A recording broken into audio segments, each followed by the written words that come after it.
ចាជំរាបសួរមិត្តភក្តិបងប្អូនទាំងអស់គ្នានៅថ្ងៃនេះខ្ញុំបានមកកាត់សាឡាត់ហើយក៏បានមកបេះផ្លែពេញប៉ោះផងដែរបងប្អូនណាចាដោយសារមានបន្លែទាំងពីរមុខនេះថានេះខ្ញុំបានសម្រេចចិត្តធ្វើជាមុខម្ហូបមួយមុខមានឈ្មោះថាលោកលាក់បងប្អូនណាចានេះខ្ញុំបានលាងបន្លែរួចហើយក៏បានយកផ្លែពេញប៉ោះនោះមកចិតជាចំណិតស្ដើងបងប្អូនចាបន្ទាប់មកនេះខ្ញុំក៏បានយកបន្លែនោះមករៀបដាក់នៅលើចានបងប្អូនណាចាហើយគឺនេះខ្ញុំក៏បានចៀនពងទាផងដែរបងប្អូនចាពងទានេះថានេះខ្ញុំចៀនរៀងជាប់ភ្នៅបងប្អូនណាបន្ទាប់មកទៀតខ្ញុំក៏បានដាក់ខ្ទឹមសហើយនិងខ្ទឹមបារាំងលីងចូលគ្នាបន្តិចបានឈ្ងុយបងប្អូនណាពេលឈ្ងុយនេះខ្ញុំក៏បានដាក់សាច់ត្រីចៀនហើយនិងទៅហ៊ូចៀនលាយជាមួយគ្នានឹងហើយក៏បានបន្ថែមគ្រឿងដូចជា mushroom seasoning អំបិលហើយនិង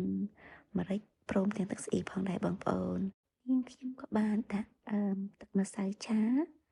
ហើយក៏បានដាក់ស្លឹកខ្ទឹមផងដែរបងប្អូនណាចាបន្ទាប់មកទៀតខ្ញុំក៏បានយកសាច់នោះមកដាក់នៅលើបន្លែបងប្អូនហើយក៏បានដាក់ពងទាចៀននៅពីលើផងដែរណាចា